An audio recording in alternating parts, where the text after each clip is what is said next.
இன்றைய தினம் நம்முடைய வாழ்க்கையிலே ஒவ்வொரு மனிதனும் சில நேரங்களில் தோல்வியை சந்திக்கிறான்.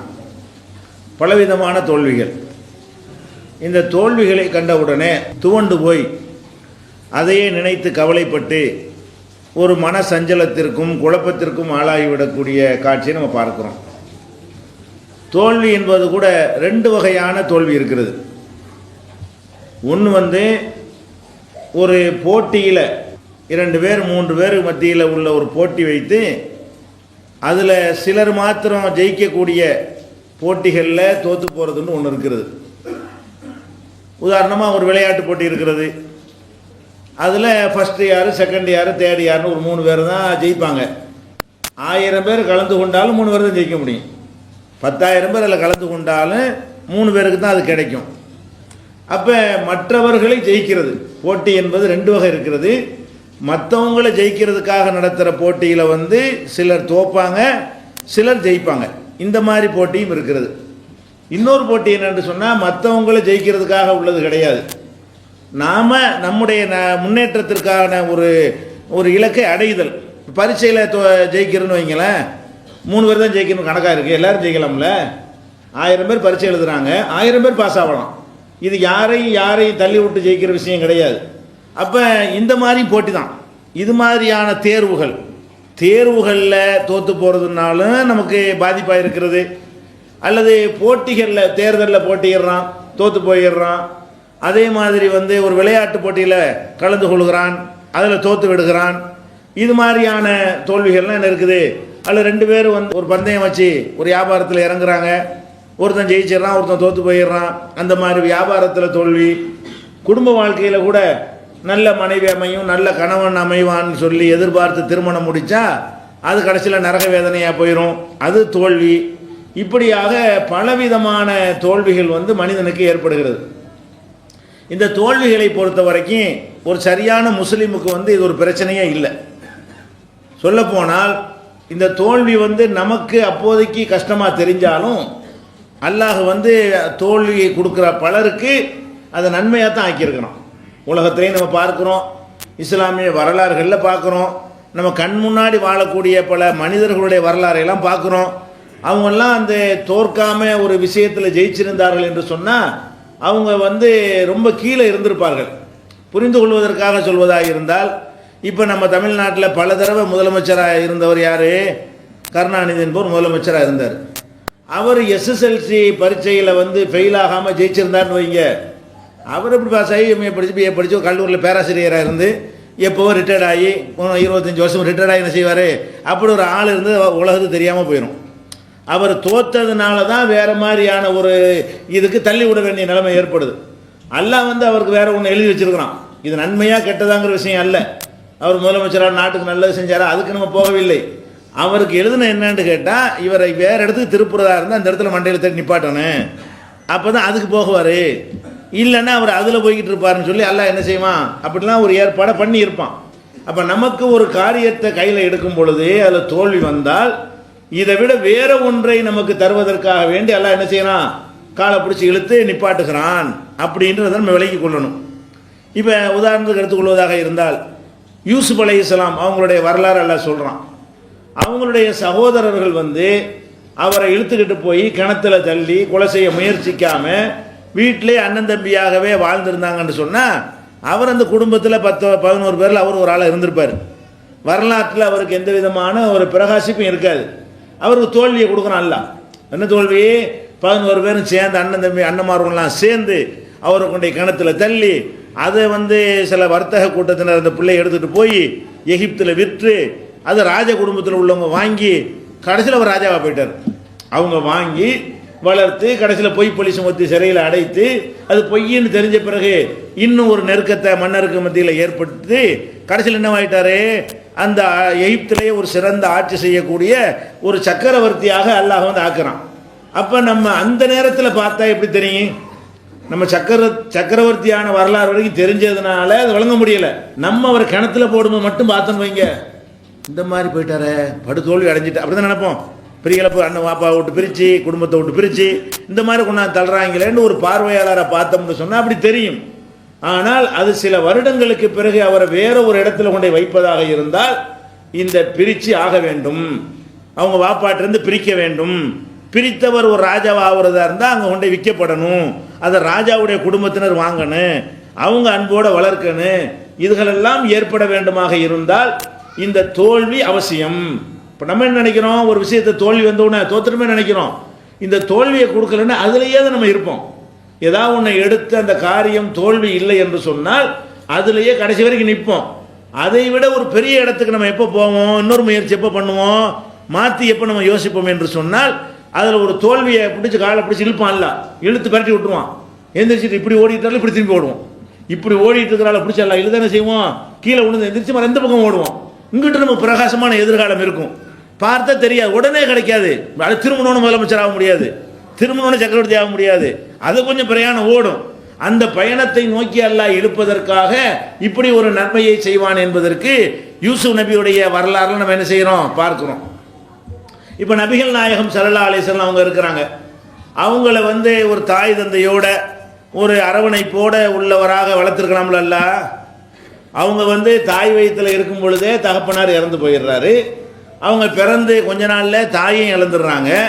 ஒரு அனாதையாக அவங்க என்ன செய்கிறாங்க, அனாதை தானே, தாயும் தந்தையும் இல்லை என்று சொன்னால் அது சித்தப்பாவாக இருந்தாலும் தாத்தாவாக இருந்தாலும் சரி அது அனாதை தான். அந்த பெத்த பிள்ளைக்கு கொடுக்கக்கூடிய ஒரு உபசரணையும் மரியாதையும் ஒரு கவனிப்பும் யாருக்கு இருக்காது. அண்ணன் பிள்ளையாக இருந்தாலும் தம்பி பிள்ளையாக இருந்தாலும் பெத்த பிள்ளை மாதிரி கண்டிப்பாக வளர்க்க மாட்டாங்க. அதனால ஆடுமைக்கு அனுப்புனாங்க. ரசூல் ஸல்லல்லாஹு அலைஹி வஸல்லம் குடும்பம் எப்படிப்பட்ட குடும்பம், அந்த ஊர்லேயே தலைமை தாங்கக்கூடிய குடும்பம், செல்வாக்கான குடும்பம், உயர் குலம்னு சொல்லக்கூடியவங்க, நல்ல ஒரு ஒரு வெயிட்டான ஃபேமிலி மாங்க இல்லையா. அந்த மாதிரி வெயிட்டான ஃபேமிலியில் அவங்க பிறந்திருக்கும் பொழுது ரசூல் ஸல்லல்லாஹு அலைஹி வஸல்லமுடைய வாப்பா இருந்திருந்தாருன்னு சொன்னால் அவங்கள எழுத படிக்க தெரிந்தவராக ஒரு படிப்பாளியாக ஆக்கி ஒரு சிறந்த ஒரு ஒரு அறிஞர்னு எல்லாத்தையும் பேர் வாங்குற அளவுக்கு நினைஞ்சிருப்பாரு, அதுக்கு தான் பாடுபட்டிருப்பார். அப்படி இருந்தால் அல்லாஹ்வுடைய தூதர்னு போய் குர்ஆனை சொல்லும் பொழுது அவருடைய திறமையில் சொன்னார்ன்னு இருப்பாங்க. என்ன சொல்லியிருப்பாங்க, படிச்சிருக்காருல்லப்பா, பெரிய விஷயமா இது மாதிரி சொல்கிறது, அவர் திறமை, நல்ல மொழியை நல்லா கற்றுக்கிட்டு என்ன செய்கிறாரு, திறமையில் இந்த குர்ஆனை தானே இட்டு கட்டி அல்லாஹ் தந்ததாக சொல்கிறாரு அப்படின்னு சொல்லியிருப்பாங்க. அல்லாஹ் என்ன செய்கிறான், அது வரக்கூடாது என்று சொன்னால் இவர் ஆடு மேய்க்கிறவராக இருக்கணும், எழுத படிக்க தெரியாதவராக இருக்கணும், எந்த புஸ்தகத்தையும் வாசிக்காதவராக இருக்கணும். புஸ்தகத்தை வாசிக்கிறவராக இருந்தால் காப்பி அடித்து சொல்கிறான்னு இருப்பாங்கல்ல, புஸ்தகத்தை வாசிக்கிறவராக இருந்தால் என்ன செய்வாங்க, பல நூல்களையும் வட்டிச்சு என்ன செய்கிறார், திறமையாக வாசித்து கொஞ்சம் கூட முடிய கலந்து இவர் அடிக்கிறாருன்றுவாங்க. அப்போ எழுத படிக்க தெரியாதமா ஆக்குறது தோல்வி தானே. அவங்க வயசில் உள்ள ஆட்கள்லாம் வீட்டில் அந்தஸ்தாக இருக்கும் பொழுது அவங்க ஆடு மேய்க்க அனுப்புனது ஒரு தோல்வியா இல்லையா, ஒரு இழப்பு தானே. பார்த்தா என்ன தெரியும், அவங்க பிள்ளை நல்லா வளர்க்குறாங்க, இந்த பிள்ளை ஆடு மேய்க்க விட்டாங்கன்னு நினைப்போமா இல்லையா. அப்போ ஒரு இழப்பு தான். படிப்பு கிடைக்கலன்றா அது ஒரு தோல்வி தானே.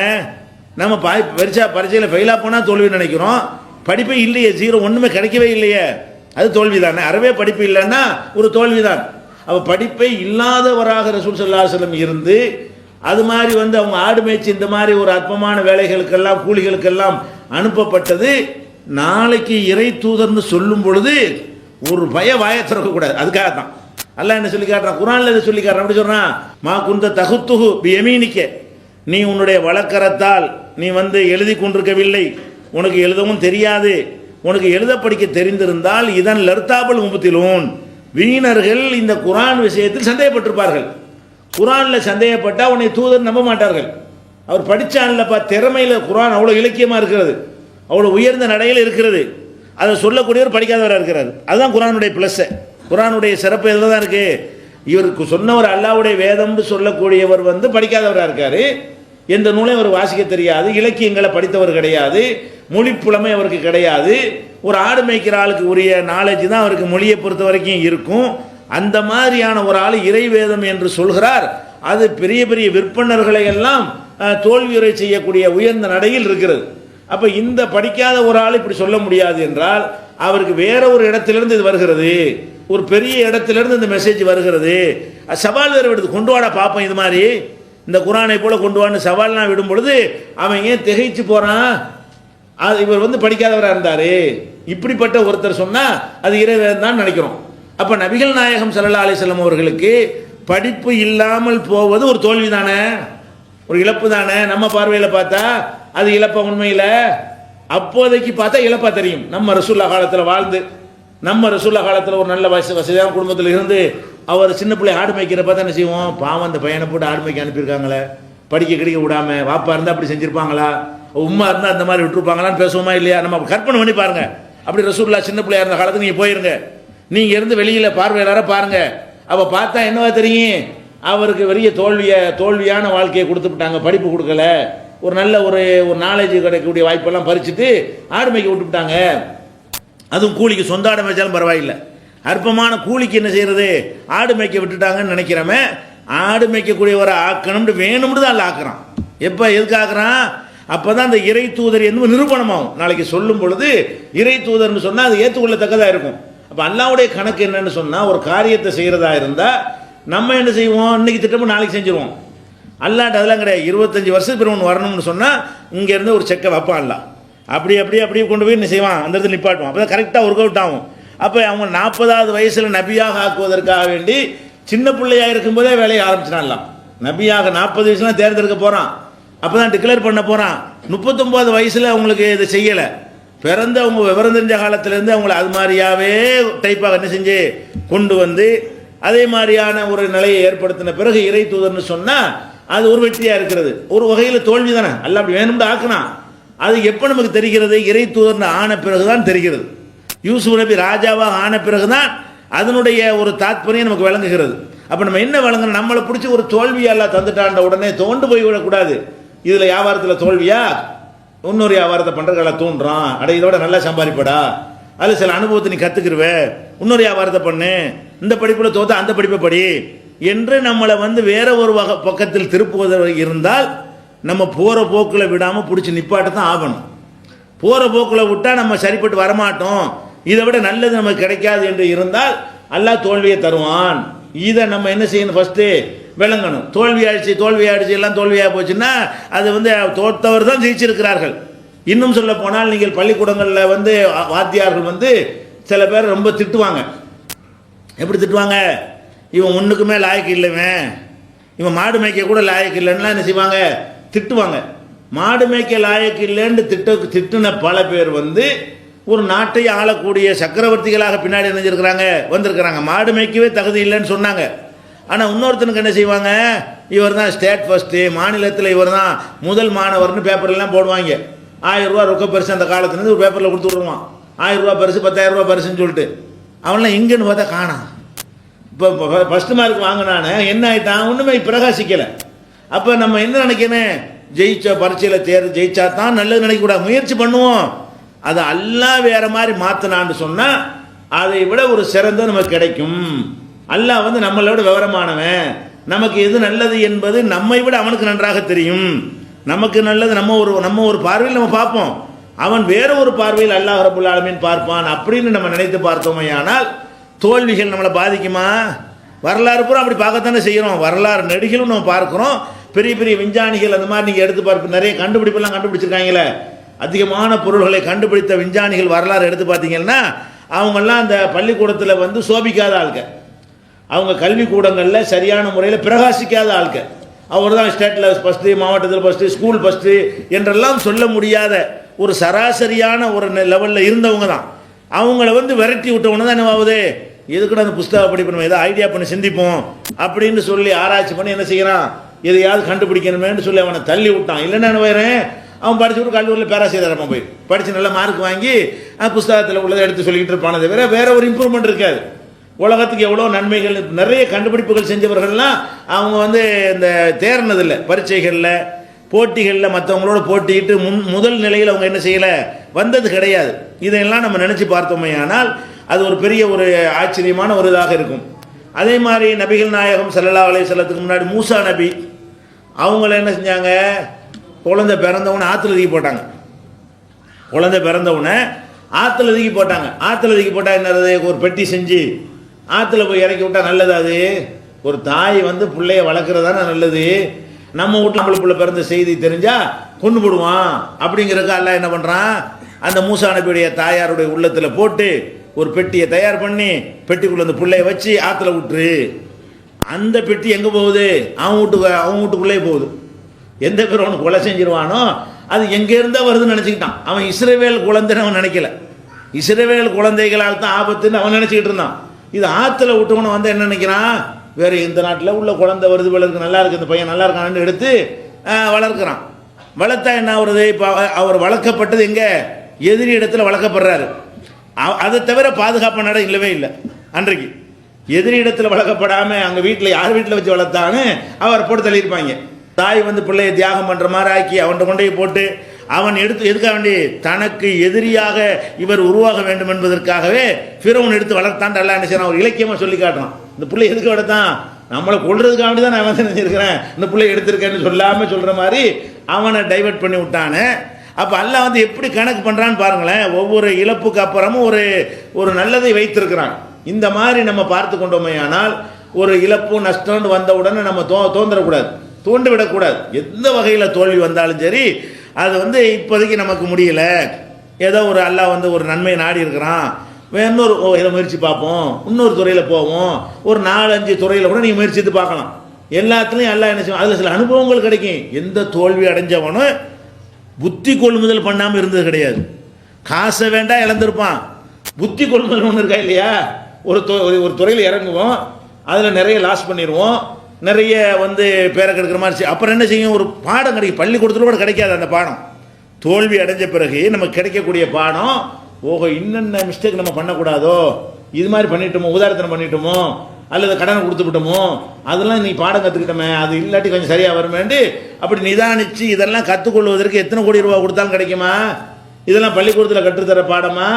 அப்போ நம்ம தோல்விகள் நீங்கள் நினைக்கிறீங்க, அந்த தோல்வியில் உங்களுக்கு ஒரு இல்மு இருக்குதா இல்லையா, ஒரு ஞானம், ஒரு அனுபவ பாடம் கண்டிப்பாக இருக்கிறது. எந்த ஒரு தோல்வி அடைஞ்சாலும் அப்படி அனலைஸ் பண்ணி பார்த்தோம்னு சொன்னால் நமக்கு வந்து ஆஹா என்னென்னது பண்ணியிருக்கிறோம். அடுத்து நம்ம எடுக்கக்கூடியதில் ஒரு 10,000 ரூபா போட்டு தொழில் பண்ணும்போதே ஒரு நஷ்டத்தை ஏற்படுத்தி அல்ல நிப்பாட்டினான்னு சொன்னால் 10,000தோடு தொலைஞ்சு போயிடும். அந்த பாடத்தை கற்றுக்கிட்டு மர 1 லட்சம் போட்டால் நம்ம பிரகாசிச்சிருவோம். நஷ்டம் வேணால் பார்த்துருவோமா இல்லையா. ஒரு சின்ன ஒரு தொழிலில் அல்ல ஒரு நஷ்டத்தை ஏற்படுத்தினால் அதனுடைய காரண காரியங்களை நம்ம விளங்கி கொண்டு மறுபடியும் அந்த அனுபவத்தோடு இறங்கினோமையானால், சரியாக பாடம் படித்து இறங்கினோமையானால் கூடுதலாக கிடைக்குமா இல்லையா. விட்டு தானே எடுக்கணும். அந்த மாதிரியான ஒரு அடிப்படையில் கூட நமக்கு என்ன இருக்கும், பயன் இருக்கும். அப்போ எந்த தோல்வியுமே தோல்வியே கிடையாது. தோல்வினா என்னது, ஒரு யூஸ் ஒரு பயன் இல்லாட்டி தானங்க தோல்வி. தோல்வியில் காசு பணம் தோல்வியாக இருந்தாலும் அனுபவம் கிடைச்சா அது லாபம் தோல்வி நீங்கள் சொல்லுவீங்க. தோல்வியினால் ஒரு அனுபவம் கிடைக்குதா இல்லையா, இனி இப்படி செய்யக்கூடாதுன்னு கற்றுக்கிறோமா இல்லையா. அப்படி கற்றுக்கொள்ளக்கூடிய ஒரு வாய்ப்பு இருக்குது நீங்கள் நினச்சிங்களே, ஆனால் தோல்வியை கண்டு தோண்டு போக மாட்டீங்க. தோல்வினா சகஜமாக சாதாரணமாக என்ன செய்யணும், எடுத்துக்கொள்ள வேண்டும். தோல்விக்கு பிறகும் நன்மை இருக்குங்கிறதுக்கு உதாரணமாக இன்னொரு சம்பவத்தை கூட சொல்லலாம். இப்போ ஒரு பிரயாணத்தில் போயிருக்கிறாங்க. ரசூல் ஸல்லல்லாஹு அலைஹி வஸல்லம் அவங்க, ஆயிஷா நாயகி, மற்ற சஹாபாக்கள்லாம் போருக்கு போய்கிட்டு இருக்கிறாங்க, வந்துக்கிட்டு இருக்கிறாங்க. அப்போ ஒரு இடத்துல தங்கி இருக்கும் பொழுது ஆயிஷா நாயகி வந்து கழுத்தில் போட்டிருந்த ஒரு மாலை வந்து காணப்போச்சு. கழுத்தில் போட்டிருந்த ஒரு மாலையை காணலை. எல்லாம் தேடுன்னு சொல்லி பிரயாணத்தை கிளம்ப போகிறாங்க. மாலையை காணாமல் இரவல் வாங்கினதாச்சே, நான் கொண்டு கொடுக்கணுமே அப்படின்னு அவங்க பதறாங்க. எல்லோரும் பயணத்தை நிப்பாட்டி போய் தேடுதுன்னு வந்த எல்லா பற்றி தேடுறாங்க, காணலை. கடைசியில் என்ன ஆச்சு, இப்படி இங்கே இருந்ததுனால தொழுகை நேரம் வருது, ஒழு செய்யணும், தண்ணி இல்லை, இந்த மாதிரி வருது. அதுக்கப்புறம் என்ன செய்யுது, அல்லாட்ட இருந்து தண்ணி கிடைக்காட்டி தயமம் செய்யுங்கன்னு சட்டம் வருது. அப்போ பெரும்பாலும் ஒட்டகத்தை எழுப்புறாங்க, எல்லாம் தயமஞ்சை தொழுது எந்திரிக்கிறாங்க. ஒட்டகத்துக்கு கீழே கிடக்குது, அது படுத்து கிடந்த ஒட்டகத்துக்கு கீழே எது கிடைக்குது, அந்த காணா போன மாலை வந்து கிடக்குறது. அப்போ அந்த உசைது பின் ஹுதைர் என்ற ஒருத்தர் சொல்லுவார் ஆயிஷா நாய்கிட்ட, அபூபக்கருடைய குடும்பத்தாராகி நீங்கள் இந்த மாதிரி எங்களுக்கு இடைஞ்சல் பண்ணுற மாதிரி தெரியும், கடைசியில் பார்த்தா உங்களுக்கு கூட ஒரு நன்மை தானே ஏற்பட்டுருக்குது. நீங்கள் இது மாலையை தொலைக்காட்டி தயமம் செய்யலான்னு ஒரு சட்டம் கிடைச்சிருக்குமா? நீங்கள் மாலையை தொலைக்காமல் பிரயாணப்பட்டு போயிருந்தால் தண்ணி உள்ள இடத்த கரெக்டாக போய் அடைஞ்சிருப்பீங்க, ஒழு செஞ்சு தொழுதுருப்பீங்க. அப்போ இப்படி வந்து நமக்கு உலகத்துக்கே ஒரு கிருபையாக போச்சே. இப்போ ஆயிஷா நாயகி அந்த பொருளை தொலைச்சது அந்த நேரத்தில் அவங்களுக்கு பின்னாடி கிடைச்சி வேற போச்சு. கிடைக்காம இருந்தால் கூட அது அந்த நேரத்தில் அப்படி தெரிஞ்சாலும் இப்போ என்ன, அதனால தானே சட்டம் வந்துச்சு. இந்த மாதிரி ஒரு சட்டத்தை தருவதற்கு தான் நல்லா என்ன செஞ்சான், நிறுத்து, இவங்க தண்ணிக்கு போய் சேரக்கூடாது, இவங்க இப்போ கிளம்புனாங்கன்னா தண்ணி உள்ள இடத்துக்கு போய் சேர்ந்துருவாங்க, தண்ணி கிடைக்காம இப்போ ஆக்கணும், அப்போ என்னன்னு அவங்க யோசிக்கணும், அப்போ ஒரு சட்டத்தை கொடுக்கணுங்கிறதுக்காக கூட எல்லாம் என்ன செய்யணும். அதாவது அல்லாஹ் வந்து சும்மா சட்டமாக சொல்லிடலாம், அல்லாஹ் வந்து ஒரு சம்பவம் ஏற்படும் தான் சட்டத்தை இறக்குறான். அல்லாஹ்வுடைய ஸ்டைல் என்னன்னா, நம்ம இந்த உம்மத்தை பொறுத்து மற்ற உம்மத்துக்கெல்லாம் மொத்தம் புத்தகத்தை கொடுத்து விடுவான். ரசூலுல்லாஹ்வுக்கு என்ன 23 வருஷத்தில் அப்பப்போ சூழ்நிலையில் வரும், பிரச்சனை வரும்போது வசனம் வரும். அதனால அந்த மக்கள்கிட்ட வந்து நடைமுறையோட ஒத்து போன ஒரு வாழ்க்கை நிறையாக இது அமைந்திருக்கிறது. சும்மா ப்ராக்டிக்கலாக தத்துவமாக இருந்த புத்தகத்தை படிக்கவே மாட்டாங்க. அப்பப்போ பிரச்சனை வரும்போது சொன்னோம்னு சொன்னால் அது உள்ளத்தில் ஆழமாக பதியும். அப்போ இந்த தண்ணி இல்லைன்னு ஒரு நிலைமை ஏற்பட்டு, தண்ணி என்ன செய்யணும் இப்படி பரவணும், செய்தி பரவணும். எப்படி தண்ணி இல்லாமல் ஒழு செய்ய எப்படி தொழுகிறது அப்படின்னு அனைவருடைய வாயிலிருந்து அந்த கேள்வி பிறக்கணும். அப்போ வரும் இந்த மாதிரி தண்ணி இல்லாவிட்டால் தயமம் செய்யுங்கள். அப்போ ஒரு இழப்பு தானே இது. அதாவது நகை காணாமல் போகிறது என்பது ஒரு இழப்பு. அது அடுத்தவங்களுடைய நகை இரவல் வாங்கி இருக்கும்போது காணா போனால் டபுள் இழப்பு. நம்ம நகை பேசாமல் உட்காந்துடலாம், அப்புறம் அங்கே போனால் கழுத்தை பிடிப்பாங்களே, அப்போ ரெட்டை இழப்பு. இப்படி ரெட்டை இழப்பை கொடுத்ததுனால அப்போதைக்கு ஒரு டென்ஷனாக ஒரு மனக்கவலை அதிகமாக இருந்தாலும் இந்த ஒரு ஆயத்தை தருவதற்கு, இந்த சட்டத்தை தருவதற்கு கூட எல்லாம் என்ன செய்கிறான், இப்படி ஒரு வேலையை செய்கிறான். அப்போ நம்ம என்ன வழங்கணும், அல்லாஹ் வந்து எதை செஞ்சாலும் அதுக்கு பின்னாடி அது ஒரு தூரம் கூட அவன் ஒரு காயை நகர்த்திக்கிட்டு இருக்கிறான். அதனுடைய விளை 1 வருஷத்துலையோ 2 வருஷத்துலையோ 10 வருஷத்துலையோ கூட என்ன செய்யும் தெரியும். மக்காவிலிருந்து ரசூல் ஸல்லல்லாஹு அலைஹி வஸல்லம் விரட்டப்படலைன்னா ஒரு பெரிய சக்கரவர்த்தி உண்டாயிருக்குமா? மக்காவில் ரசூல் ஸல்லல்லாஹு பிரச்சனை பண்ணுறாங்க, எல்லா பேரும் மாலையை போட்டு வரவேற்று வாங்க சூப்பராக பண்ணுறீங்கன்னு சொல்லிட்டு இருந்தான்னு வைங்க, புசுக்குன்னு அங்கேயே போயிடும். அப்படி தானே போயிடுறேன். அப்போ பிரச்சனையை பண்ணி ஆட்டி உத வாங்கி வேலைக்கு ஊட விட்டு ஓடணும்னு அந்த உத்வேகம், விரட்டப்பட்டவர்களுக்கு ஒரு வெறி வரும்ல. அல்லாஹ்வுடைய ரசூல் இறை தூதருங்கிற முறையில் வஹீயின் அடிப்படையில் அவங்க செயல்பட்டாலும் அவங்களுக்கு பக்கபலமாக சஹாபாக்கள் இருந்தாங்களா இல்லையா? அவங்க ஏன் உத்வேகத்தோடு நின்றாங்க? நம்மளை ஊரை விட்டு விரட்டியிருக்கிறாங்க, அதுக்கு சரியான பாடம் கற்பிக்கணும்னு அடிமனசில் பதிஞ்சிடும். அடிமனசில் என்ன செய்யும், அவர்களுக்கு முன்னாடி நம்ம நின்று காட்டணும் என்கிற ஒரு உத்வேகம் அவர்களுக்கு எதனால் ஏற்பட்டுச்சு? அதனால தான் பத்ரில் வந்துக்கிட்டு 300 பேரை வச்சுக்கிட்டு அவ்வளோ பேரை அடித்து விரட்ட முடிஞ்சு. பாதிக்கப்படாமல் இருந்திருப்பார்களே ஆனால் இந்த மாதிரி உத்வேகமாக அவங்க போரிட்டு இருப்பார்களா? அப்போ இன்னைக்கு இஸ்லாமிய ஒரு பெரிய சக்கரவர்த்தி சாம்ராஜ்யத்துக்கு அதிபதியாக ரசூல் ஸல்லல்லாஹு அலைஹி வஸல்லம் வந்து மரணித்தார்கள் என்று சொன்னால் அவர்கள் விரட்டப்பட்டது காரணம். அந்த ஊரை விட்டு விரட்டப்பட்டு வேற ஒரு இடத்துல, அப்போ தான் விரட்டலைன்னா அங்கே ஒரு தளம் உண்டாகாது, அங்கே ஒரு பேஸ் உண்டாகாது. அதுக்கு அந்த எதிரிகள்லாம் இல்லைன்னு சொன்னால் தயாரிப்புகள் செய்வோமா? எதிரி இருந்தால் தானே தயாரிப்பு. நம்ம தௌஹீதில் நீ பார்க்குறோமே, எந்த ஊரில் வந்துக்கிட்டு நீ எப்படி வேணாலும் செய்கிறான்னு வளர மாட்டேங்குது. ஒரு ஊரில் என்ன செய்யுங்க, வேற ஆட்டிக்கிட்டு போ, நெஞ்சில் கட்டிக்கிட்டு போ, தொப்பி போட மாட்டேன் போடாத, அல்வாத்தியை ஓத மாட்டேன் ஓதாத அப்படின்னு தாங்கிட்டு வைங்க, அதோட மௌத்து. அந்த ஊரில் வளரவே செய்யாது. அந்த ஊரில் என்ன செய்யாது, இருக்கிறவனுக்கே பிடிமானம் வர மாட்டேங்குது. அடிப்பா கொண்டு விட வேண்டாம் தானே செய்யுது, கொண்டு விடுவியா பாப்பமா, இப்படி வருமா இல்லையா? அப்போ எல்லாம் என்ன செய்கிறான்னா அதில் ஒரு தோல்வி, ஒரு எதிர்ப்பு, பிரச்சனை, பஞ்சாயத்து, அடித்தடி கலாட்டம் அந்த மாதிரி வந்தால் தான் அப்போ நம்ம இதை நிலைநாட்டி ஆகணுங்கிற ஒரு உத்வேகம் வந்து எதிர்க்கிற ஊர்களில் எல்லாம் தான் வளர்ந்துச்சு. எதிர்ப்பு இல்லாத ஊர்களில் எல்லாம் சரின்னு எங்கே சொல்கிறானோ அதான் ரொம்ப ஆபத்தான பயப்படுறோம். ஒரு ஊர்லேருந்து அடிச்சுட்டான் உடைச்சிட்டான்னா சந்தோஷம் தான் படுறோம். இது இன்ஷா அல்லாஹ் இது வளர்ந்துடும். ஏன்னா அல்லாஹ் வந்து அதுக்குரிய சூழ்நிலை இப்படி தான். அல்லாஹ்வுடைய ஸ்டைல் அப்படி தான். ஒரு தோல்விக்கு பின்னாடி தான் அல்லாஹ் என்ன செய்யறான், இன்னமால் உசுரி யுசுரா, சிரமத்தோடு லேசும் கலந்துருக்கு, உனக்கு தெரியாது. இன்னமால் உசுரி யுசுராங்கிறது 2 தடவை ஒரு விஷயத்தை அடுத்தடுத்து சொல்கிற அந்த ஒரு வசனம் மட்டும்தான். ஒரே விஷயத்தை 2 டைம் அடுத்தடுத்து ரிப்பீட் பண்ணுறான்ல. அப்போ என்ன செய்யறான், இன்னமால் உசுரி யுசுரா, சிரமத்தோடு லேசு கலந்துருக்கு, உனக்கு தெரியாது. இது சிரமம். எது சிரமம்? அதாவது மக்கா விட்டு விரட்டப்படுவது சிரமம் இல்லவே இல்லை. அது ஆட்சி அமைப்பதற்கு பயணம், ஒரு ஆட்சியை உருவாக்குவதற்கான பயணம் அதில் அடங்கி இருக்கிறது. நமக்கு இது மட்டும் தெரிகிறது, அது தெரிய மாட்டேங்குது. புரியுதா? அவர் கிணத்துல போடுவது சிரமம், அது வந்து அவர் ஜனாதிபதி ஆவதற்குரிய பாதையில் பயணப்பட்டாருங்கிறது அதில் உள்ள நன்மை. இப்படி எல்லாம் என்ன செய்யறான், எல்லா சிரமங்கள்லையும் அதில் உசுரோட யுசுர் இருக்குது. உசுர்னா சிரமம், யுசுர்னா லேசு. எல்லா சிரமத்தோடையும் லேசு கலந்துருக்குது. நீ அதை கவனத்தில் கொண்டு கேண்டு எல்லாம் செய்யறான். அப்படித்தான் நமக்கு உலகத்தையும் செட்டப் பண்ணி வச்சிருக்கிறான் எல்லாம். இதை நம்ம புரிஞ்சுக்கிட்டோம்னு சொன்னால் நமக்கு வந்து எந்த விதமான தோல்விகள் வந்தாலும் நம்ம அதை சாதாரணமாக எடுத்துக்கொள்வோம். இதுக்கு சில உதாரணத்துக்கு பாருங்களேன். இப்போ நபிகள் நாயகம் ஸல்லல்லாஹு அலைஹி வஸல்லம் அவர்கள் மக்காவிலிருந்து விரட்டப்பட்டாங்க. விரட்டப்பட்டு ஒரு 6 வருஷம் ஆகிவிட்டது. பல போர்கள்லாம் சந்திச்சு அதுக்கெல்லாம் பிறகு 6வது ஆண்டு சஹாபாக்களை அழைத்து கொண்டு சொந்த ஊரில், காபத்துல்லாங்கிறது அவங்களுடைய சொந்த ஊரில் உள்ள அல்லாஹ்வுடைய ஆலயம், அந்த ஊர்க்காரர் என்ற முறையில் அவங்களுக்கு அந்த கூடுதலான உரிமையும் அதில் இருக்கிறது. அப்போ தவாப் செய்வதற்காக வேண்டி என்ன செய்கிறாங்க, ஹிஜ்ரி 6ஆம் ஆண்டு அவங்களுடைய தோழர்களோடு புறப்பட்டு வர்றாங்க. 1400 பேர், மொத்தம் 1400 பேர் தோழர்களை அழைத்து கொண்டு 1400 பெரிய நம்பர் அந்த காலத்தில். ஒரு ஊருடைய ஜனத்தொகை அவ்வளோதான் இருக்கும். வழங்குன மக்காவுக்கு போனால் 1000 பேர் தான் இருந்திருப்பாங்க. அப்போ அந்த மாதிரியான ஒரு நம்பர் வந்து பெரிய நம்பர். அன்றைக்கி 1400னா இன்றைக்கி ஒரு 14-15 லட்சத்துக்கு சமமாக வச்சுக்கிடலாம். அப்போ 1400 பேரை அழைத்து கொண்டு என்ன செய்கிறாங்க, உம்ரா செய்வதற்கு தான் வர்றாங்க, சண்டை செய்கிறதுக்கெல்லாம் வரலை. நம்ம ஊர் தான் நம்ம மட்டும் போவோம், என்ன செய்கிறாங்க பார்ப்போம் அப்படிங்கிறாங்க. அப்போ போகும்போது என்ன செய்கிறாங்கன்னா பெரிய கூட்டத்தோடு முகமது நபி வர்றாருன்னொன்னே அவங்க என்ன செய்கிறாங்க, வழி மறிக்கிறாங்க. அந்த ஊருக்காரங்க மக்காவாசிகள் என்ன செய்கிறாங்க, ஊருக்குள்ளே நுழையிறதுக்கு முன்னாடி வழி மறித்து நீங்கள் வரக்கூடாது, இப்போ வரக்கூடாதுங்கிறாங்க. ஆனால் இவங்க கூட்டத்தையும் பார்க்குறாங்க. இவங்க நினச்சா உள்ள நுழைஞ்சிடலாம். நம்பர் பெருசாக இருக்குதா இல்லையா, நம்பர் பெரிய நம்பரோடு வந்திருக்கிறாங்க.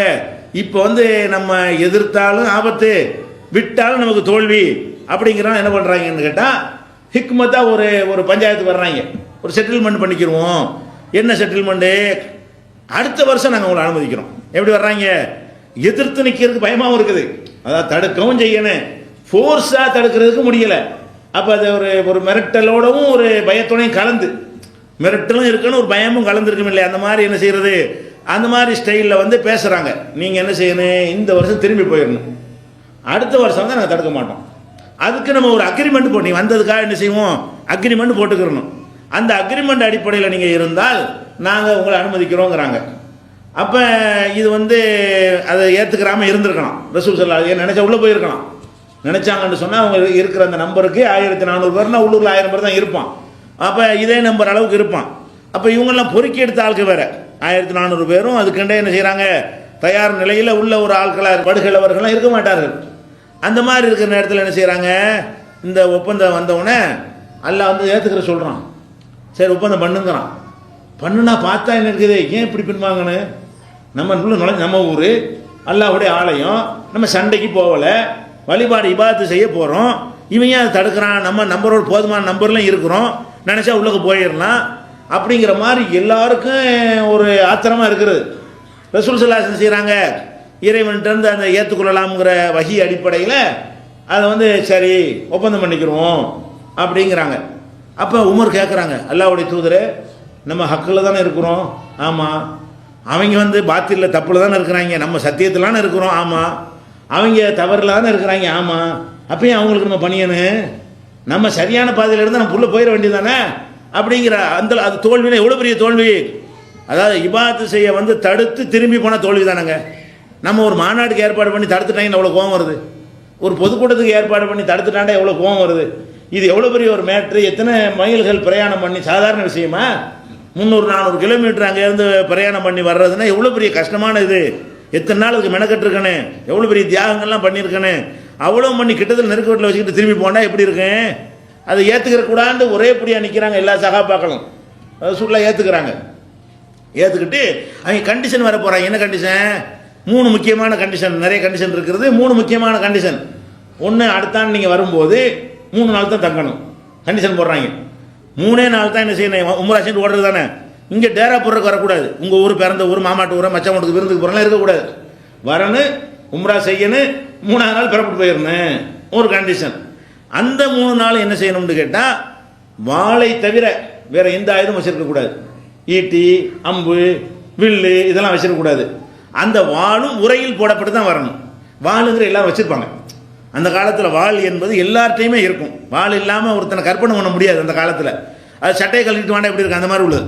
நம்ம காலத்தில் வாள் தேவையில்லாத காலத்தில் வாழ்கிறோம். அந்த காலத்தில் ஆட்சி அதிகாரம்லாம் இல்லை, அந்த மாதிரி வழிப்பறி கொள்ளைகள்லாம் இருப்பாங்க. எல்லாருமே என்ன செய்வாங்க, வாள் எப்போதுமே கையில் வச்சுருப்பாங்க. ரசூலுல்லாஹ் கூட மதீனாவில் என்ன செஞ்சாங்க, உங்களோட வாளை ஈட்டி வைத்திருக்கக்கூடியவர்கள் வந்து அம்பு பகுதியை கூர்மை பகுதியை தரையை பார்த்தபடி பிடித்து நடங்க. மதீனாவில் சும்மா இருக்கும் வாள் எடுத்து தான் போவாங்க. ஒரு நாய் வந்து ஒரு படா போட்டுறது, இது மாதிரி உள்ள விஷயத்துக்கெல்லாம் ஒரு தேள் வந்து அடிச்சு போடுவாங்க. அந்த வாளோட வந்து அப்படியே வந்து இரண்டரை கலந்து போன ஒரு சமுதாயம் அது, அரபு சமுதாயம். அப்போ என்ன செய்கிறாங்க, இவங்களும் வாள் வச்சுக்க தானே செய்வாங்க. வாளோட வாள் மட்டும் வச்சுக்கிறங்க, ஏன்னா அது மஸ்ட்டு நமக்கு முக்கியமான ஒரு ஆயுதமாக இருக்கிறது. அது உரையில் போடப்பட்டிருக்கணும்.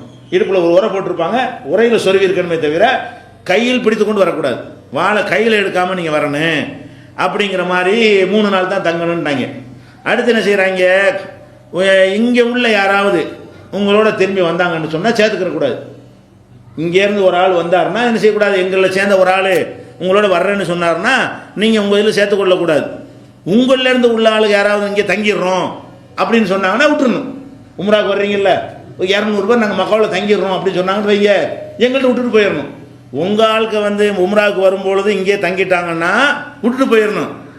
எங்களில் மக்காவாசிகள் கொஞ்சம் பேர் உங்களுக்கு திரும்பி போகும்போது 1400 வர்றீங்களா, இன்னொரு 200 சேர்ந்து 1600 போனால் விட மாட்டோம். 1400 தான் போகணும். எங்கள் ஆளுக்கு யாரையும் கூட்டிகிட்டு போயிடக்கூடாது. உங்கள் ஆளுக்கு விரும்பலைன்னா விட்டுட்டு போயிடணுன்ற உடனே எல்லாரும் கோபம் தாங்க முடியல. சகாபாக்களுக்கெல்லாம் என்ன இது பைத்தியக்காரத்தன மாதிரி இது ஒப்பந்தமாக, இது நம்மளை கூட ரொம்ப இழிவுபடுத்துகிறாங்க, நம்மளை ரொம்ப டவுன் ஆக்குது, இது நமக்கு மானம் அப்படின்லாம் ரோசப்படுறாங்க, கோவப்படுறாங்க. பொறுமையாக ரசூல் ஸல்லல்லாஹு அலைஹி வஸல்லம் என்ன செய்கிறாங்க, அந்த அக்ரிமெண்ட்டில் கையெழுத்து போடுறாங்க. போட்ட உடனே ஆயத் இன்னா ஃபதஹ்னா லக ஃபதஹன் முபீனா, உமக்கு தெல்ல தெளிவான வெற்றியை தந்து விட்டோம். தோல்வி இது பயங்கரமான தோல்வி நம்ம பார்வையில். ஏன்னா உம்ரா செய்ய முடியல, அவன் சொல்ல கேட்குறோம், 3 நாள் கண்டிஷன் அவன் போடுறான், அவன் ஆட்களை வந்து வந்தால் சேர்த்துக்கிற கூடாதான், நம்ம ஆட்களை வந்து அவன் சேர்த்துக்கிறவானா, என்னங்கடா சமநிலையில் இருக்க வேணாமா அப்படின்லாம் பார்த்தோம்னு சொன்னால் ஒரு அநியாயமாக தெரிகிறது. ஆனால் அல்லாஹ் என்ன சொல்கிறான், இது வேற ஒரு வேலைக்கு இதை செய்கிறேன், இது மகத்தான வெற்றி. இன்னா ஃபதஹ்னா லக ஃபதஹம் முபீனா, தெளிவான வெற்றியை நம்ம தந்துட்டோம் அப்படிங்கிறான். கடைசியில் என்ன ஆச்சு, இந்த ஒரு வருஷத்துக்கு இடையில் மக்காவோட நிறைய பேர் இஸ்லாத்தை ஏற்று ரசூலுல்லாஹ்ட்ட அப்போவே ஒருத்தர் வருவார், ஒப்பந்தம் நடந்துகிட்டு இருக்கும்போது ஒருத்தர் வருவார், என்னை குடும்பப்படுத்துகிறாங்க உங்களை சேர்த்துக்கிறங்கண்டு கையெழுத்து போடப்பட்டிருக்காது. அப்போ என்ன செய்வாங்க, ரசூல் ஸல்லல்லாஹு அலைஹி வஸல்லம் சேர்த்துக்கிறலாம் நினைக்கும் பொழுது அவங்க மறுப்பாங்க, அதெல்லாம் முடியாது, என்ன பேச்சு ஒப்பந்தம் கையெழுத்தாவலையப்பா, அதெல்லாம் கிடையாது, எங்கள்கிட்ட இருந்து ஒரு ஆள் வந்து சேர்த்துக்கிற கூடாதா இல்லையா, நீ எங்கள்கிட்ட திருப்பி அனுப்பு அப்படின்ட்டுருவாங்க. அவரை திருப்பி அனுப்புவாங்க. அவர் என்ன செய்வார், தப்பிச்சு ஓடி போயிடுவார். இப்படியே ஒவ்வொருத்தராக போய் அங்கே ஒரு தனியாக ஒரு இடத்துல அவங்க ஒரு அசம்பிள் பண்ணி இருந்துக்கிட்டு இவங்க போகிற வார வரலாம் குடைச்சல் கொடுக்குறது. இப்போ ரசூலுல்லாஹ்ட்ட போய் சேர்ந்து அப்படிலாம் செய்ய முடியாது. இவங்க யாரெல்லாம் இஸ்லாத்தை ஏற்றுக்கொள்கிறார்களோ அவங்களாம் என்ன செய்கிறது, மக்காவிலேருந்து புறப்பட்டு ரசூலுல்லாஹ்ட்ட வரமாட்டாங்க. இவர் அபுஜந்தல் அவர் குடியிருக்கிறார்கள், அந்த இடத்துக்கு போயிடுவாங்க. ஒருத்தரா 5, 10, 20, 30 நாங்கள் பாட்டு கூட்டிகிட்டு இருக்குது. இவங்க வியாபாரத்துக்கு போக முடியலை, அவங்க வழிமறிக்கிறது, இடைஞ்சல் பண்ணுறது. ரசூலுல்லாஹ்ட்ட முறையிடையலை, முறையிட்டா நாங்கள் தான் சேர்த்துக்கல, இன்னும் வேணாண்டி வரட்டி விட்டோமே, அவங்க எங்கள் கொண்டூரில் இல்லையே, நீ தான் அங்கேருந்து வர்ற ஆளுங்களை சேர்க்க வேணான்ட்டேன், நாங்கள் சேர்த்துக்கிறல. அவன் செஞ்சால் நான் எப்படி பொறுப்பாளியாக வந்தவொடனே அவங்களே வந்து மென்மையாக வந்து இறங்கி வர்ற அளவுக்கு நிலைமை ஏற்பட்டு போச்சு. அதே மாதிரி நம்மளில் உள்ளால் யாராவது போவானா, அதாவது மக்கள் பார்த்தா தப்பு மாதிரி தெரியுது. ஒரு தௌஹீத் எனக்காவது போயிருக்கானா, இத்தனை வருஷம் பிரச்சாரம் பண்ணிட்டு இருக்கிறோம், தௌஹீதை நோக்கி தான் மக்கள் வர்றாங்களே தவிர தௌஹீத் ஜமாத்தில் 10 பேர் வெளியே போனாங்கன்னு இருக்காது. ஆனால் வேற ஒரு காரணிக்கப்பட்டிருப்பாங்க, வேற ஒரு அந்த மாதிரியான போயிருப்பாங்களே தவிர இந்த கொள்கை தப்பு, இதை விட அது கபூர் தான் சரி, மதுஹப் தான் சரின்னு யாராவது போயிருக்காங்களா, ஒருத்தர் போக மாட்டாங்க.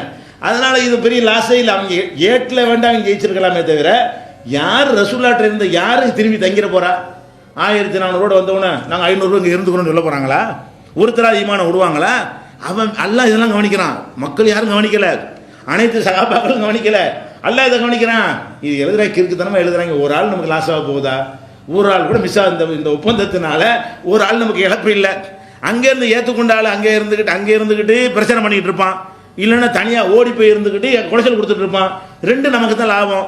உள்ளூரில் இருந்துக்கிட்டே பிரச்சாரம் பண்ணிக்கிட்டு இருந்தால் 10, 20 ஆகும், 20, 30 ஆகும்.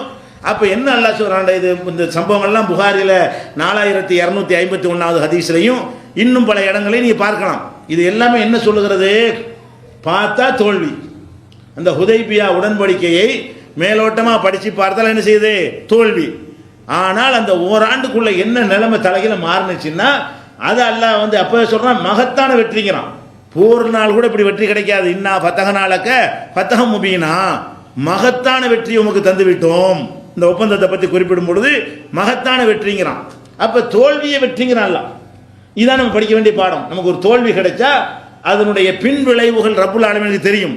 நம்ம பின் விளைவுகள் ரிசல்ட் தெரியாத காரணத்தினால் நம்ம தோல்வி நினைக்கிறோம். அல்லாஹ்வுக்கு பின் விளைவு தெரிஞ்ச காரணத்தினால் வெற்றிங்கிறான். நம்மள என்ன செய்யணும், ஒரு தோல்வி ஏற்பட்டால் பின் விளைவு தெரியாட்டாலும் அல்லாஹ் இதை பிடிச்சி அவன் ப்ரோக்ராம்லாம் நடந்துகிட்டு இருக்கிறது. நம்மளை இந்த மாதிரி போக விடாமல் தடுக்கிறானா, சரி தடுக்கட்டும். எடுத்த வியாபாரம் ஃபெயிலியர் ஆகுதா, போயிட்டு போகுது. ஒரு தொழிற்சாலை தொடங்கணுமா, லாஸ் ஆகி போச்சா, போயிட்டு போகுது. ஒரு வீடு கட்டணுமா, இடிஞ்சு விழுந்துருச்சா, சரி போயிட்டு போகுது. ஏதோ ஒன்று நல்லா நம்மளுக்கு என்ன செய்யறான், வேற ஏதோ ஒன்று நாடுகிறான், இன்னொரு நன்மைக்காக வேண்டி எல்லாம் செய்கிறான். இப்படின்னு இந்த வரலாறுகளை எல்லாம் நினைத்து பார்த்தோமே ஆனால் நமக்கு என்ன வராது, குழப்பம்லாம் வராது. அதே மாதிரி வந்து உஹது போரில் நடந்த சம்பவத்தை எல்லாம் சொல்லி காட்டுறான். இது ஒரு அழகான ஒரு தத்துவம். இது 2 பேருக்கு மத்தியில் சண்டை யுத்தம் நடக்குதுங்க. யுத்தத்தில் ஒரு ஆள் தானே ஜெயிக்கணும், 2 பேரும் ஜெயிக்க முடியும். யுத்தம்னு சொன்னால் அவன் ஜெயிக்கணும், அவன் ஜெயிக்கணும். 2 பேரும் எப்படி ஜெயிக்க முடியும்? 2 பேரும் ஜெயிக்க முடியாது. அப்போ உஹது போரில் என்ன செய்யணும், ஆரம்பத்தில் முஸ்லீம்கள் கை தான் ஓங்குனுச்சு. ரசூலுல்லாஹ் ஒரு இடத்துல நிப்பாட்டி வச்சுருந்தாங்க ஒரு 50 பேரை. அவங்க என்ன செஞ்சிட்டாங்கன்னா, நம்ம போரில் ஜெயிச்ச உடனே மக்கள் நம்ம கை ஓங்கி எதிரிகள்லாம் ஓட ஆரம்பித்த உடனே ஒரு கணவாய் பகுதி, அந்த பகுதியில் பாதுகாப்பு நிறுத்தின ஆட்கள்லாம் ஓடி வந்து இந்த கனிமத்து பொருளை விட்டுட்டு போவாங்கல்ல, அதெல்லாம் எடுக்க ஆரம்பித்தாங்கல்ல, அந்த வழியாக பூந்து ரவுண்டு கட்டிட்டாங்க. அந்த தோல்வி முதல்ல உஹதுலையும் வெற்றி தான் கிடச்சிச்சு, வெற்றிக்கு பிறகு தோல்வி ஆகி போச்சு. அப்போ இந்த தோல்வி ஆனோன்னு அப்படி இடிஞ்சு போய் என்ன நம்ம சரியான மார்க்கத்தில் இருக்கிறோம், 70 சஹாபாக்களை கொலை பண்ணிட்டாங்க. அப்போ இந்த மாதிரியான ஒரு பெரிய இழப்பு நமக்கு இந்த உஹது போரில் ஏற்பட்டு போச்சுன்னு கவலைப்படுறாங்க. அப்போ அல்லாஹ் என்ன சொல்கிறான்னு கேட்டால், எம்சஸ்கும் கருகுன், உங்களுக்கு இப்போது ஒரு துன்பம் ஏற்பட்டது என்று சொன்னால், ஃபக்கது மஸ்ஸல் கௌம கருகும் மிஸ்லுஹு, இதே மாதிரியான துன்பம் அவங்களுக்கு பத்ரில் ஏற்பட்டு இருக்கிறது. உனக்கு மட்டும் ஏற்பட்டுச்சு, உனக்கு இப்போ ஏற்பட்டுச்சுல, உனக்கு 70 பேர் இப்போ போயிட்டாங்கல்ல, பத்ரில் அவனுக்கு 70 போனாங்கல்ல, அல்லாஹ் என்ன சொல்லி காட்டுறான், அவனுக்கு அப்படி போயிருக்கிறது. தில்கல் ஐயாமு நுதாவிலுஹா பைனன் நாஸ், இந்த காலச்சக்கரத்தை மாறி மாறி சுழலச் செய்கிறோம், மக்களுக்கு மாறி மாறி சுழலச் காலத்தை வந்து சக்கரமாக்கி எல்லாம் சொல்கிறான். சக்கரம் என்ன செய்யும், சுற்றிக்கிட்டே இருக்கிற சக்கரம் மேலே உள்ளது கீழே போகும், கீழே உள்ளது மேலே வரும். சுற்றுனால அதான் அர்த்தம். சக்கரத்தை சுற்றி விட்டீங்கன்னு சொன்னால் மேலே உள்ள சக்கரம் கீழே போகும், கீழே உள்ளது மேலே வரும். காலச்சக்கரத்தை மாறி மாறி சுழல வைப்போம். அந்த மாதிரி தான் உலகம் இயங்கும்னு விளங்கிக்க. அப்போ உன்னை வந்து மேலே இருக்கிற கீழே இதெல்லாம் கீழே உள்ளவங்க மேலே வந்துடுவான். ஆனால் நீ கீழே கிடக்க மாட்டேன், சுற்றிக்கிட்டு தான் இருக்கிற மறுபடியும் மேலே வருவேன். அல்லாஹ் என்ன சொல்கிறான், காலத்தை சக்கரமாக்கி சொல்கிறான். இப்போ நம்ம ஒரு விஷயத்தில் தோற்று போயிட்டோம்னா இன்னொருத்தவன் அந்த பெரிய இடத்த அந்த இடத்த அவன் பிடிச்சிக்கிடுவான். அவனு நிரந்தரமாக இருப்பானா, இருக்க மாட்டான். அவனை பிடிச்சி இறக்கி விட்டு இவன் வருவான், இவனை பிடிச்சிட்டு அவன் வருவான். அப்போ யாருக்கும் எந்த ஒரு தோல்வியும் பர்மனண்ட் கிடையாது. இதனுடைய அர்த்தம் என்ன, வெற்றி தோல்வி மாறி மாறி தான் வரும், நிரந்தரமாக இருக்குமா, நிரந்தரமாக இருக்காது. காலச்சக்கரம் வந்து காலத்தை சக்கரமாக்கி நுதாவிலுஹா பைனன் நாஸ், அதுவும் யாருக்கு சொல்கிறான், சஹாபாக்கள் சத்தியத்துக்கு போர் செய்ய போகிறாங்க, சத்தியத்தில் இருக்கும் நாங்கள் தான் ஜெயிக்கணும் அப்படின்னு நினைக்க கூடாது கூட இடம் தரல. அப்படி தான் நினைக்கிறேன். அவன் தப்பான கொள்கையில் இருக்கிறான், அவன் பதில் போரில் தோத்தது ஓகே, நாங்கள் சரியான கொள்கையில் இருக்கிறோம், நாங்கள் ஏன் உஹது போரில் தோக்கணும் அப்படின்னு லாஜிக்கு பேசக்கூடாதுங்கிறதுக்கு தான். அதெல்லாம் கிடையாது. நல்லவன் கெட்டவன் பார்த்தனா நான் கொடுக்க மாட்டேன், சுற்றி விட்டுட்டே இருப்பேன். வழங்குதா, இவன் ஜெயிப்பான், ஒருத்தர் அவன் ஜெயிப்பான், ஒருத்தர் இவன் ஜெயிப்பான், ஒருத்தர் அவன் ஜெயிப்பான், இப்படி தான் இருக்குமே தவிர காலத்துக்கும் ஒருத்தருடைய கை ஓங்கி இருக்கிற மாதிரி என்ன செய்ய மாட்டேனா, செய்ய மாட்டேன்னு சொல்லி 3வது அத்தியாயத்தில் 140வது வசனத்தில் எல்லாம் சொல்லி காட்டுகிறான். இன்னும் சொல்ல போனால் அதே உஹது போரில் ரசூல் ஸல்லல்லாஹு அலைஹி வஸல்லம் அவர்களுக்கு வந்து காயம் ஏற்பட்டு தோல்வி தானே, மயங்கி விழுந்து மூத்தா போயிட்டாங்கன்னு வதந்திகள்லாம் பரவி கூட இருந்த சகாபாக்கெல்லாம் விட்டுட்டு ஓடி நிறைய சகாபாக்கள் நினைச்சிட்டாங்க, இனிமேல் ரெண்டா பின்னி எடுத்துருவாங்க, நம்ம கை தாழ்ந்துருச்சு, எதிரிகள் கை ஓங்கிருச்சுன்னு சொல்லி எல்லாம் ஓட்டம் பிடிக்கும் பொழுது அப்போ ரசூல் ஸல்லல்லாஹு அலைஹி வஸல்லம் என்ன செய்கிறாங்க, வேதனை தாங்க முடியாமல், எப்படி இந்த மாதிரி நபியை வெட்டி போட்டு நீங்கள் எப்படா நீங்கள் ஜெயிப்பீங்க, ஒரு நபியுடைய முகத்தில் இரத்த காயத்தை பூசிவிட்டு நீங்கள் ஜெயிப்பீங்களா, கைஃப யுஃப்லிஹு கௌமுன் ஷஜ்ஜு வஜ்ஹ நபிய்ஹிம் பித்தமி, நபியுடைய முகத்தில் இரத்த சாயம் பூசியவர்கள், இரத்த காயத்தை ஏற்படுத்தியவர்கள் எப்படி ஜெயிப்பார்கள் அப்படின்னு என்ன செய்கிறாங்க, ரசூலுல்லாஹ் சொல்லி போடுறாங்க. அல்லாஹ் என்ன செய்கிறான், உடனே கண்டிக்கிறான், லைஸலக மினல் அம்ரி ஷைஉன், அதிகாரத்தில் உனக்கு பங்கு கிடையாது, நீ யாரை தீர்மானிக்கிறது ஜெயிக்கிறதுக்கு, நான் நினச்சி அவங்கள கூட ஜெயிக்க வைப்பேன், உங்களை வெட்டுனா அவன் ஜெயிக்கக்கூடாதா, இந்த உலகத்தில் யாரை ஜெயிக்க வைக்கணும், யாரை தோக்க வைக்கணும், எப்போ ஜெயிக்க வைக்கணும், எப்போ தோற்க வைக்கணும் என்பது நான் டிசைட் பண்ணணும், நான் தான் அதை முடிவு செய்யணும், நீங்கள் நபியாக இருந்தாலும் நீங்கள் டிசைட் பண்ணக்கூடாது. அப்போ அல்லாஹ்வுடைய தூதர் கூட வந்து ரொம்ப கான்ஃபிடென்ட்டாக நம்ம சத்தியத்தில் இருக்கிறதுனால் நம்ம தான் ஜெயிச்சாகணும், நமக்கு தான் வெற்றி கிடைக்கும், வெற்றிக்கு மட்டும் எதிர்பார்க்கக்கூடாது, முஸ்லீம் ரெண்டுக்கு எதிர்பார்க்கணும், வெற்றி அல்லது வீர மரணம் அப்படி எதிர்பார்க்கணும். அவங்க வெற்றி நமக்கு தான் கிடைக்குங்கிற பேசும்போது அல்லாஹ் என்ன செய்கிறான், அப்படி சொல்லாதே, இந்த அதிகாரம் உனக்கு இல்லை அப்படின்னு அல்லாஹ் கண்டிக்கிறது என்ன செய்கிறோம், நம்ம வந்து குர்ஆனில் 3வது அத்தியாயத்தில் 128வது வசனத்தில் பார்க்குறோம். இதே மாதிரி எல்லாம் என்ன செய்கிறான்னு கேட்டால் ஹுனைன் போரில் இதே மாதிரி சம்பவம் தான். ஹுனைனில் இதே மாதிரி ஆரம்பத்தில் வெற்றி கிடைத்து மக்கள்லாம் தோற்று போயிட்டாங்கன்னு சொன்ன உடனே என்ன செய்கிறது, இவங்க போய் பொருள்கள் எல்லாம் பொறுக்க போன உடனே திரும்பி வந்து அவங்க வந்து சுற்றி வளைச்சி அடித்து பயங்கரமான இழப்புகள்லாம் ஏற்படுத்தினாங்க. அந்த ஹுனைன் போருடைய நிலைமை எல்லாம் சொல்லி காட்டுகிறான். லக்கது நசரக்குமுல்லாஹு ஃபி மவாத்தின கசீரத்தின், ஏராளமான களங்களில், போர்க்களங்களில் அல்லாஹ் உங்களுக்கு உதவி செய்திருக்கிறான். பல பல போர்க்களங்களை சந்திச்சிருக்கிறீர்கள். அந்த காலத்தில் உதவி செய்திருக்கிறான். ஓ யோம ஹுனைனின், ஹுனைனுடைய நாளில், ஹுனைன் போர் நடந்த அந்த நாளில் இது ஆஜபத்துக்கும் கசரத்துக்கும், உங்களிடத்தில் உள்ள பெரும் எண்ணிக்கை உங்களுக்கு ஒரு கர்வத்தை ஏற்படுத்தியது. நம்ம நம்பர் இன்னைக்கு கூட, இது பத்ரில் 300 பேர் இருந்து ஜெயிச்சிருக்கிறோம். இன்னைக்கு அவனை விட நம்ம ஜாஸ்தி, நம்பர் எவ்வளோ நமக்கு தெரியல. ஆனால் அந்த மாதிரி இருந்திருக்குது. எதிரிகளை விட நம்முடைய நம்பர் என்னவா இருந்திருக்கு, அதிகமாக இருக்கிறது. அப்போ உங்களுடைய அதிக எண்ணிக்கை உங்களுக்கு வந்து ஒரு மமதையை, ஒரு கர்வத்தை ஏற்படுத்தியது. புலம் துகுனி அன்கும் செய்யா, உங்களுக்கு அந்த எண்ணிக்கை கொஞ்சமும் யூஸ் ஆகலை. இவ்வளோ அதிக எண்ணிக்கையை இருந்து நீங்கள் தான் வாங்கினீங்க, முதல்ல கை ஓங்குனுச்சு. நம்ம பெருங்கூட்டமாக இருக்கும்போது எவன் நம்மளை ஜெயிக்க முடியும் என்று எப்போ நினைத்தீர்களோ அப்போ உங்களுக்கு அந்த எந்த ஒரு நன்மையும் தரவில்லை. ஒரு ஆக்கத்து அலைக்கும் அருந்து பிமா ரஹபத், பூமி விசாலமாக இருந்தும் உங்களுக்கு சுருங்கி விட்டது. இப்படி சுருங்கி போன மாதிரி தெரியும் தோல்வி அடையும் போது. சும்மா வல்லைத்து முதுபிரின், புறம் முதுகிட்டு ஓடினீர்கள். சஹாபாக்கள்லாம் புறம் முதுகிட்டு ஓடினார்கள், பின்வாங்கி ஓடினார்கள். அப்போ ஒருத்தர் கேட்பார், ஹுனைன் போரில் எல்லாரும் புறம் முதுகிட்டு ஓடினீங்களா? எல்லாரும் ஓடவில்லை, நாங்கள் ஓடினோம். எல்லாரும் ஓடவில்லை, அல்லாஹ்வுடைய ரசூல் ஓடவில்லை. அந்த நேரத்தில் நினைச்சாங்க ரசூல் ஸல்லல்லாஹு அலைஹி வஸல்லம் கடுமையான அந்த அப்பாஸ் குதிரையை பிடித்து கொண்டிருக்க, குதிரை மேலே ஏறி உட்கார்ந்து, ஆனால் நபியும் லா கதீப், நான் அல்லாஹ்வுடைய தூதர், இது பொய் இல்லை, ஓடமாட்டேன். நபினை ஓடக்கூடாதுல, எல்லாரும் ஓடினாலும் நான் ஓட மாட்டேன்னு சஹாபாக்கெல்லாம் ஓடுறாங்க. ஆனால் நபியும் லா கதீப், நான் ஒரு நபி, இது பொய் இல்லை. அனபுன் அப்துல் முத்தலீப், நான் அப்துல் முத்தலீபுடைய பேரன், வீரத்துக்கு பேர் பெற்றவர், அதையும் சேர்த்துக்கிறாங்க. நான் அப்துல் முத்தலீபுடைய பேரனாக்கேன், நான் ஒரு நபியாக்கேன், இது பொய் அல்ல, நாங்கள் நிற்பேன். ஒரு நபி எந்த காலத்திலையும் பின்வாங்கி ஓட மாட்டார். அது ஒரு பெரிய ஆதாரம். போர்க்களத்தில் புறமுதுகிட்டு ஓடக்கூடாது, ஜெயிக்கணும் இல்லாட்டி சாவணும். அதான் நபியுடைய தன்மை என்பதை நான் நிரூபித்து காட்டுவேன் சொன்னாங்க. இந்த கவிதை சத்தம் போட்டு சொன்ன உடனே ஓட்டம் பிடிச்சாலும் திரும்பி வந்து மர அசம்பிள் ஆகி ரசூல் அவ்வளோ போல்ட்டா செய்கிறாங்களே, அப்போ நின்று தான் பார்ப்போம்னு சொல்லிட்டு செய்கிறாங்க. திரும்பி வந்து பிடிச்சி மர ஜெயிச்சாங்க. திரும்பி வந்து நினைச்சாங்க அந்த இழப்பை வந்து ஈடுகட்டுற அளவுக்கு நடந்துச்சு. அப்போ நம்ம என்ன பார்க்குறோம், நம்பர் அதிகமாக இருந்தும் தோல்வி வரலாம். ஒரு மண்டையில் தட்டுறதுக்காக கூட எல்லாம் செய்யலாம். ஒரு கர்வமாக ஏதாவது வரும்போது மூசா நபியை தட்டினானா இல்லையா? மூசா நபி அந்த மக்கள்கிட்ட என்ன செய்கிறாங்க, பேசிகிட்டு இருக்கிறாங்க. அப்போ மக்களில் ஒரு ஆள் கேட்குறாரு, இன்னைக்கு மக்கள்லேயே அறிவாளி யாருன்னு கேட்குறாரு. அவர் கேட்குற ஒரு ஆள் என்ன செய்கிறாரு, இன்னைக்கு இருக்கிற உலக மக்களில் பெரிய அறிவாளி யாரு? மூசா நபி தான் அறிவாளி, உண்மையில் சந்தேகம்லாம் கிடையாது. ஆனால் அவர் சொல்லக்கூடாது, அவர் என்ன நான் தான்ட்டார். அவருக்கு ஆன்சர் கரெக்ட் தான், ஆன்சர் தப்பு. அன்னைக்கு இருந்தாலும் ஒரு நபி தானே சிறந்த அறிவாளியாக இருப்பார். இயற்கையால் ஒரு அறிவு ஒன்று இருக்கிறது, வகையில் கிடைக்கக்கூடிய ஒரு அறிவு சேரும் பொழுது அவர் தான் அறிவாளி. அப்போ மக்கள் கேட்குறாங்க யார் அறிவாளின்னு, என்ன சொல்லியிருக்கானே, அல்லாவுக்கு தான் தெரியுங்க, இதுக்கு என்னை கூட யாருக்கா அல்லா கொடுத்துருப்பேன், எனக்கு என்ன தெரியும் அப்படி சொல்லியிருக்கணும்.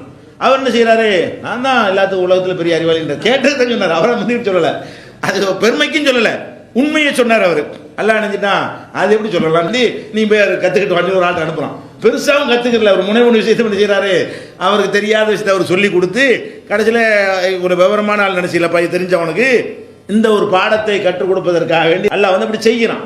அப்போ கூட ஒரு உதாரணம் சொல்லி, இந்த ஹில்லுங்கிறவர் இருக்கார் இல்லையா, அவர் மூசா நபிக்கு சொல்லுவார், ஒரு படகுல போய்கிட்டு இருக்கும் பொழுது கடலில் தண்ணீரை காட்டி ஒரு குருவி வந்து என்ன செய்யும், ஒரு சொட்டு தண்ணீரை எடுத்து மேலே பறக்கும். அப்போ சொல்லுவார், இந்த கடல் தண்ணீரில் இந்த குருவி எவ்வளோ தண்ணி எடுக்கும், அவ்வளவுதான்ப்பா உன் இல்மும் ஏன் இல்மும். அல்லாவுடைய இல்மோட அறிவோடு ஒப்பிடும் பொழுது கடல்னு வைத்து கொண்டால் இந்த குருவி எவ்வளவு தண்ணீரை வாயில் எடுத்திருக்கு. அதுக்கு தான் அல்லா அனுப்பி வச்சான். மூசா அனுப்பி அனுப்புனதுக்கு நான் தான் அறிவாளின்னு சொன்னீங்கள, உன் அறிவு இவ்வளவு தான், லட்சணம் இவ்வளவு தான் சொல்லி எல்லாம் காட்டுறான். அப்போ எல்லாம் வந்து அந்த மாதிரி ஒரு சோதனைக்கு ஒரு தோல்வியை தருவான். நம்ம ஏதாவது மிஸ்டேக் பண்ணியிருப்போம், நம்ம கொஞ்சம் ராங்காக நடந்திருப்போம், திமிராக நடந்திருப்போம். இது ஒரு மண்டையில் தட்டினா தான் வந்து லாஸ் வந்தாலும் பண்பாடில் ஜெயிச்சிருவோம்ல. பொருளாதாரத்தில் அந்த மாதிரி நஷ்டம் நமக்கு வந்தாலும் அந்த கர்வம் நமக்கு போனால் நமக்கு நல்லது தானே. திமிரு நமக்கு குறைஞ்ச அது லாபம் தானே. நமக்கு அந்த லாபம் கிடைச்சிருக்கும். எது போயிருக்கேன், காசு வேண்டாம் நஷ்டமாக இருக்கும். ஆனால் நமக்கு என்ன கிடைச்சிருக்கேன், ஒரு பக்குவம் கிடைச்சிருக்கும், ஒரு பொறுமை கிடைச்சிருக்கும், ஒரு அடக்கம் கிடைச்சிருக்கும், ஒரு பணிவு கிடைச்சிருக்கும். அந்த மாதிரியான நன்மை எல்லாம் கிடைச்சிரும். அதனால வந்து இதையும் அல்லாஹ் ரப்புல் ஆலமீன் நமக்கு சொல்லி காட்டுகிறான். ஹுனைன் போரை பற்றி 9வது அத்தியாயத்தில் 25வது வசனத்தில் பார்க்கலாம். அதே மாதிரி வந்து ரசூல் பாருங்க, தோல்வியை எப்படி லைட்டாக எடுத்துக்கிறது என்பதற்கு நபிகள் நாயகம் ஸல்லல்லாஹு அலைஹி வஸல்லம் வாழ்க்கையில் அவங்க எவ்வளோ ஈஸியாக எவ்வளோ சாதாரணமாக எடுத்துக்கிறாங்க என்பதற்கு இது ஒரு ஆதாரம். அவங்கள்ட்ட வந்து அலுபாங்கிற பேரில் ஒரு ஒட்டகம் இருந்தது. ஒட்டகத்தில் அந்த காலத்தில் பேர் வைப்பாங்க. இப்போவும் நான் செல்லமாக வளர்க்குற பிராணிகளுக்கு பேர் வைக்கிறாங்க இல்லையா? செல்லமாக வளர்க்குற பிராணி யாரும் தான் செய்வாங்க? செம்மறி ஆட்டு கிடைக்கல ஆட்டுக்கெல்லாம் பேர் வைக்க மாட்டாங்க. செல்லமாக யாரும் வளர்க்குறது, திங்கிறதுக்கு வளர்க்குறது. ஆனால் செல்லமாக வளர்க்குறதுக்குன்னு உள்ளதாக இருந்தால் என்ன செய்வாங்க? அதுக்கு ஒரு பேர் வச்சுக்கிடுவாங்க. அப்போ அல்பாங்கிற பேரில் ரசூல் ஸல்லல்லாஹு அலைஹி வஸல்லம் ஒரு ஒட்டகம் இருந்தது. அந்த ஒட்டகம் என்னன்னு கேட்டால் யாராலையும் முந்த இயலாது. அடிக்கடி போட்டிலாம் வைப்பாங்க. எதுக்காக வேண்டி? ரசூல் ஸல்லல்லாஹு அலைஹி வஸல்லம் அவர்கள் ஒரு இலக்கெல்லாம் வச்சு இங்கேருந்து இவ்வளோ தூரம் வரைக்கும் போடுறதுன்னு அவங்க போட்டி நடத்துவாங்க. அதெல்லாம் ஒரு வீர விளையாட்டை ஊக்குவிப்பதற்கு போட்டி நடந்துக்கிட்டு இருந்தால் தான் வீர விளையாட்டில் ஜெயிக்க இயலும். போர் நடக்கிற அன்னைக்கு போய் நின்றான்னு வைங்களேன், அப்போ இந்தியா ஒலிம்பிக் போன மாதிரி போயிடும். ஒலிம்பிக்கு போகிறாந்தா ஒரு வருஷமாக உழைச்சி 4 வருஷமாக உழைச்சி தயார் பண்ணி பல விதங்களை இல்லை வெங்கலத்தை வாங்கிட்டு பெரிய விஷயம் காட்டிட்டு இருக்கிறாங்க. அது அந்த மாதிரி போயிடக்கூடாது. யுத்தம் வரும், வராமல் போகும். பயிற்சி நடந்துக்கிட்டே இருக்கணும். யுத்தம் வந்தாலும் சரி வராட்டாலும் சரி ஒட்டகத்துக்கு பயிற்சி, குதிரைக்கு பயிற்சி. பெருநாண்ணை கூட வில்வித்தை நடத்தினாங்களா இல்லையா? பெருநாண்ணை கூட ரசூல் ஸல்லல்லாஹு அலைஹி வஸல்லம் வரும்போது பள்ளியாசலில் என்ன செய்வாங்க? அபிசீனிய வீரர்கள் வந்து அம்புகளை எய்து ஈட்டிகளை எய்து ட்ரைனிங் எடுத்துக்கிட்டே இருக்கணும். அது பயிற்சி எடுத்துக்கொண்டு இருந்தால் தான் நாளைக்கு சண்டேண்டு வரும்போது ஜெயிக்க இயலும். அப்போ அதுக்கு ட்ரைனிங்கில் விடாமல் ரசூல் ஸல்லல்லாஹு அலைஹி வஸல்லம் நடத்துவாங்க. அந்த மாதிரி ஒட்டகத்துக்கு ஒரு போட்டி வைப்பாங்களா? எந்த போட்டியில் வந்தாலும் இந்த அல்பா ஜெயிச்சிடும். ரசூல்லா வச்சிருந்த அந்த ஒட்டகம் இருக்குல்ல, அந்த ஒட்டகத்தை யாரும் ஜெயிச்சதே கிடையாது. அந்த மாதிரி ரசூல் ஸல்லல்லாஹு அலைஹி வஸல்லம் ஒரு ஒட்டகம் இருந்தது. ஒரு நாள் இதே மாதிரி போட்டி வைக்கும்போது ஒரு கிராமவாசி ஒருத்தர் வந்தார், ஒரு ஒட்டகத்தை கூட்டிகிட்டு வந்தார். போட்டியில் அது ஜெயிச்சிருச்சு. ஏன் ஜெயிச்சது? ரசூலுல்லாவுடைய ஒட்டகத்தை வந்து எந்த ஒட்டகமும் ஜெயிக்கலை. ஒரு கிராமவாசி திடீர்னு வர்றாரு, ஒரு பந்தயம் வைக்கிறாங்க. அந்த போட்டியில் எது முந்திருச்சு? இந்த கிராமவாசியுடைய ஒட்டகம் முந்தி விட்டது. முந்தி விட்டால் ஷக்க தாலிக்கல் முஸ்லிமின், முஸ்லீம்களுக்கெல்லாம் இது பெரிய இடி. ரசூலுல்லாவுடைய ஒட்டகம் தோற்று போச்சே. ரசூலுல்லா தோல்விக்கு கவலைப்பட்ட பரவாயில்லை, ஒட்டகம் தோத்தா கூட உங்களுக்கு ஜீர்ணிக்க முடியல. ரசூலுல்லாவுடைய ஒட்டகம் தோற்று போச்சே, ரசூலுல்லாவுடைய ஒட்டகம் தோற்று போச்சேன்னு சொல்லிட்டு பயங்கரமாக அவங்க ஃபீல் பண்ணுறாங்க. அப்போ ரசூல் ஸல்லல்லாஹு அலைஹி வஸல்லம் தெரிஞ்ச உடனே ஹக்குன் அலல்லாஹி அல்லாஹ் எர்ஃபா ஷைஉம் மின துன்யா இல்லா வலாஹு, அல்லாஹ் ஒரு விதியை ஏற்படுத்தி இருக்கிறான். இந்த உலகத்தில் எந்த பொருள் அப்படி மேலே போனாலும் கீழே தூக்கி போடாமல் அல்ல இருக்க மாட்டான். இது என்ன, இதுதான் இப்போ ஜெயிக்கிறதுன்னு வரக்கூடாது இல்லையா? அதுக்கு தலையில் தட்டுமா, அது நியதி. இது ஏன் ஆத்திக்கிறியங்கிறாங்க. யார் ரொம்ப கவலைப்படணுமோ அவங்க கவலை. கோழிக்கு சண்டை விடுவாங்க, தோத்துருச்சுன்னா தற்கொலை பண்ணிக்கிறான் கோழிக்கு சொந்தக்காரன். மாட்டை விடுவாங்க ஜல்லிக்கட்டில், அடக்கி விட்டான்னு வைங்க, 1 மாதம் தூங்க மாட்டான். இவன் மாட்டை ஜல்லிக்கட்டு விழாவில் கொண்டு விடுவான், அடக்காமல் ஜெயிச்சுட்டு வந்தால் பெரிய பெருமை. அந்த மாட்டை பிடிச்சி விட்டாங்கன்னு வைங்க, அடக்கிட்டாங்கன்னு வைங்க, அப்போ என்னவாயிரும்? அப்படியே என்னமோ ஒரு பொண்டாட்டி பறி கொடுத்த மாதிரி, பிள்ளை பறி கொடுத்த மாதிரி, உள்ள வானமே இடிஞ்சு தலையில் விழுந்த மாதிரி ஒரு ஃபீலிங் பண்ணுவாங்க. அந்த மாதிரிலாம் இருக்குது. எவ்வளோ லைட்டாக பாருங்கள். இது என்ன பெரிய விஷயம்? இப்படி தான் நடக்கும் உலகத்தில். இது என்ன ஆச்சரியப்படுறீங்க? மேலே போனால் கீழே வரத்தவை செய்யும். எவ்வளோ லைட்டாக எடுக்கிறாங்க பாருங்க. அல்லாஹ் சொல்கிற மாதிரி காலச்சக்கரத்தை மாறி மாறி சுழல் செய்வோம் என்பதை எவ்வளோ ஆழமாக அதை புரிஞ்சுக்கிட்டதுனால ஒரு தடவையும் தோக்காத ஒரு ஒட்டகம். முதல் தடவையை தோத்தா கூட லைட்டாக எடுத்துக்கலாம். இதான் ஜெயிக்கும், இதான் ஜெயிக்கும், இதான் ஜெயிக்கும்னு உலக மக்கள் உள்ளத்துல எல்லாம் பதிவாகி இருக்கும் பொழுது திடீர்னு என்ன செய்யுது? ஒரு கிராமவாசி ஜெயிச்ச உடனே அப்போ ரசூலுல்லாஹ் என்ன செஞ்சிருக்கேன்னு இப்படி இடிஞ்சு போய் ஆடி போய், ஆமாப்பா உங்களை மாதிரி தான் எனக்கு கவலையாக இருக்குது, நம்ம ஒட்டவும் தோற்று போச்சப்பான்னு நினைக்காம என்ன செய்கிறாங்க? இதுன்னு இப்போ அல்லாஹ் அப்படி தான் அமைச்சு வச்சிருக்கான். உலகத்தில் எதாக இருந்தாலும் மேலேயும் போகும் கீழேயும் வரும். மேலே தான் போய்கிட்டு இருக்கிற மாதிரி ஒன்றும் அல்லாஹ் வைக்கவே இல்லை. எவ்வளோ சாதாரண. புகாரியில் இந்த செய்தி 2872 6501 ஹதீஸை படித்து பாருங்கள். இப்படி ஆச்சரியப்படுவோம். இந்த ஒரு ஹதீஸ் போதும் நமக்கு. எந்த தோல்வி வந்தாலும் அதை சாதாரணமாக எடுத்துக்கொள்வதற்கு எது போதும்? இந்த ஒரு ஹதீஸ் போதும். அதே மாதிரி ரசூல் ஸல்லல்லாஹு அலைஹி வஸல்லம் அவங்க எல்லாம் தோல்வி தான், எல்லாம் தோல்வி தானே உங்களுக்கு பிரச்சனையாக இருக்குங்கிறீங்க. எல்லா தோல்விக்குமே இது மறந்தா இருக்கா இல்லையா? அப்போ ரசூல் ஸல்லல்லாஹு அலைஹி வஸல்லம் அவங்களுக்கு அவங்க மனைவி என்ன செய்வாங்கன்னா, நம்ம ரசூலுல்லாஹ்ட்ட வேறு மாதிரி கற்பனை பண்ணி வச்சுக்கிட்டு இருக்கோம். என்னது? ஒரு சாமியார் மாதிரி இப்படி தான் நம்ம டைப்பாக வழங்கி வச்சுருக்காங்க. ரசூலுல்லாஹ்ட்ட பெரிய ஜிப்பா போட்டுக்கிட்டு ஒரு தலப்பை கட்டிக்கிட்டு அப்படி தஸ்பீ பண்ணி உருட்டிக்கிட்டு அப்படி தூணில் சாஞ்சு உட்காந்துருப்பாங்கன்னு இப்படி நினச்சிட்டு இருக்கிறாங்க. அப்படி ரசூலுல்லாஹ் இருக்க கிடையாது. எல்லாத்துலேயுமே வீரம், அவங்க குதிரையில் சவாரி பண்ணுறதா இருக்கட்டும், மனைவியோடு போயிட்டு இருப்பாங்களா, சும்மா போக மாட்டாங்க. 2 ஓட்டப்பந்தயம் வச்சுக்கிறோமா மனைவிட்ட, நம்ம 2 ஓட்டப்பந்தயம் வச்சுக்கிறோமாம்பாங்க. அப்படி ஆயிஷா நாய் அவங்களும் என்ன செய்வாங்க?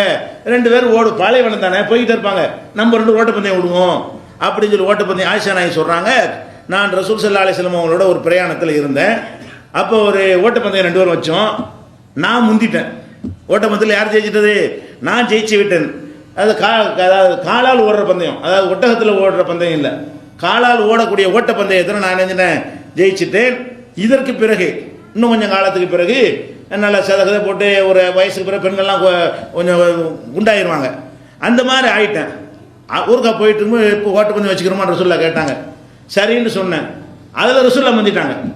முதல்ல ஓட்டப்பந்தயம் வைக்கும்போது நான் ஒரு லீனாக இருந்தேன், அதனால் நான் வந்து ஜெயிச்சிட்டேன். ரெண்டாவது ஓட்டப்பந்தயம் வைக்கும் பொழுது நான் கொஞ்சம் குண்டாகி போயிட்டேன். ரசூல் ஸல்லல்லாஹு அலைஹி வஸல்லம் எப்பவுமே என்று மாதிரி இருப்பாங்களா, அவங்க குண்டாகலை. அவங்க என்ன செஞ்சாங்க, ஓட்டப்பந்தயத்தில் ஜெயிச்சிட்டாங்க. ஜெயித்த உடனே ரசூலுல்லாஹ் சொல்கிறாங்க, ஹாதிஹி பித்தில்க சபகா, நேற்று நீ ஜெயிச்சில, இது கணக்கு நேரம் ஆயிடுச்சு, அதுக்கு இதுக்கு ஜெயிச்சா போச்சு. எப்படி சொல்கிறாங்க, நீங்கள் அன்னைக்கு ஜெயிச்சில்ல, நாங்கள் இன்னைக்கு ஜெயிச்சு சரி பண்ணிட்டோம்ல அப்படிங்கிறாங்க. தமாஷா. அப்போ இதான் நடக்கும். ரசூலுல்லாஹ் அவர்கள் தோற்று இருக்கிறாங்க, ஆயிஷா நாயும் தோற்று இருக்கிறாங்க. தோற்றதுக்கு இவங்களும் இடிஞ்சு போகல, அவங்களும் இடிஞ்சு போகல. என்ன செய்கிறாங்க, ஆனால் மனசில் வச்சுருந்துருக்காங்க, ஒரு நாள் ஜெயிக்கணும். மனசில் இருக்குதுன்னு சொல்கிறாங்க. திடீர்னு வருதில்ல, ரசூலுல்லாஹ் தோற்று மனைவிட்ட தோற்ற உடனே ஒரு நேரம் அவர் பார்த்துக்கிறவனே, உன்னை ஜெயிச்சு காட்டுறேன், அது வச்சுக்கிறணும். வச்சுக்கிட்டு என்ன செய்யணும், அந்த மாதிரி சந்தர்ப்பம் வரும்போது சரியா போச்சா. இது எவ்வளோ காலம் இருக்கும், ஒரு நாள்லேயே மடிஞ்சு ஒரு நாளில் கொடுத்து போயிடுவான் மனுஷன். இது எப்படி பார்த்தாலும் ஒரு 5-6 வருஷம் நடந்திருக்காது. ஒரு பந்தயம் நடந்து ஒரு ஒல்லியாக இருக்கும்போது நான் ஜெயிச்சிட்டேன், குண்டா போனவுடனே தோத்துட்டேன்னு சொல்கிறாங்க. இது 2 நாள் நடக்குமா? நேற்று ஒல்லியாக இருந்து இன்றைக்கி யாராவது குண்டாக முடியுமா? அப்போ இது எத்தனை வருஷத்துக்கு போய் மேட்டராக இருக்குங்க? 5 வருஷம் 4 வருஷம் 3 வருஷம் மேட்டராக இருக்கும். அப்போ 2-3 வருஷத்துக்கு 4 வருஷத்துக்கு முன்னாடி ஆயிஷா நாயகி ஜெயிச்சதை அப்படி மனசில் போட்டு வச்சிருந்து இவங்க ஜெயிச்சு என்ன செய்கிறாங்க, சரியா போச்சா. அது இது மாதிரி செய்யணும். அது போட்டு அலட்டி கொள்ளாமல் ஒரு சந்தர்ப்பம் வரேன், எதாக இருந்தாலும் மேலே போன கீழே தானே வரேன். நீங்கள் ஜெயிச்சா நாங்கள் ஜெயிக்காமல் இருப்போமா, வரட்டு பார்த்துக்கிறேன் அப்படின்னு ஒரு ஓரத்தில் கட்டி வச்சுட்டு பேசாமல் போயிட்டே இருக்க வேண்டியதான். சந்தர்ப்பம் வரும்போது என்ன செய்யணும் சொல்லி காட்டிக்கலாம். சந்தர்ப்பம் வரும்போது இப்போ ஜெயிச்சிட்டோமா, நேற்று எங்களை ஜெயிச்சிடல, இன்னைக்கு நாங்கள் உங்களை ஜெயிச்சிட்டோமா, இப்படி சொல்கிற தப்பும் கிடையாது. இது வந்து அபுதாவுதில் சரியான ஹதீஸ் தான். அபுதாவுதில் 2214வது ஹதீஸில் இடம்பெற்றிருக்கிறது. அதே மாதிரி இது அடிப்படையான விஷயம் என்னன்னு கேட்டால், எந்த ஒரு துன்பங்கள் நமக்கு தோல்விகள் வந்தாலும் இப்படி நம்ம எடுத்துக்கொள்ளணும். முத்தாய்ப்பாக அல்லாஹ் என்ன சொல்கிறான்னு கேட்டால், மா அசாப மின் முசீபத்தின் ஃபில் வலாஃபி அம்புசிக்கும், இந்த பூமியில் ஏற்படுகிற எந்த ஒரு துன்பமாக இருந்தாலும், உங்களுக்குள்ளே ஏற்படுகிற எந்த ஒரு துன்பமாக இருந்தாலும், இல்லாஃபி கிதாப், அது பதிவேட்டில் இருக்கிறது. உங்களுக்கு தோல்வி நீங்கள் நினைக்கிறீங்க, முடிவா இல்லை ஆறுதல் சொல்றதுக்கு என்ன சொல்றான், இது ஒரு ரெக்கார்ட் பண்ணி வச்சிருக்கிறேன். மின் கப்லி அன் நபராக, அது நடப்பதற்கு முன்னாடியே இது பதிவேட்டில் பதிவு செய்யப்பட்டிருக்கிறது. இன்னதாலிக்கு அலல்லாஹி யசீர், அல்லாஹ்வுக்கு இது ரொம்ப லேஸ். 50 வருஷத்துக்கு பின்னாடி நடக்கிறது இப்போ தீர்மானம் பண்ணுறது அல்லாஹ்வுக்கு லேஸ். நம்மளாம் அன்னைக்கு நடக்கிறத அன்னைக்கு தீர்மானம் பண்ண முடியும். அல்லாஹ் வந்து 50 வருஷத்துக்கு பின்னாடி என்ன நடக்கணும் என்பதை இன்னைக்கு தீர்மானம் பண்ணுவான். 50,000 வருஷத்துக்கு பின்னாடி நடக்கிறதை தீர்மானம் பண்ணுவான். அது அச்சு அசலாக ஒரு நூல் கூட பெசகாமல், ஒரு எழுத்து கூட பெசகாமல் நடந்து போய்விடும்.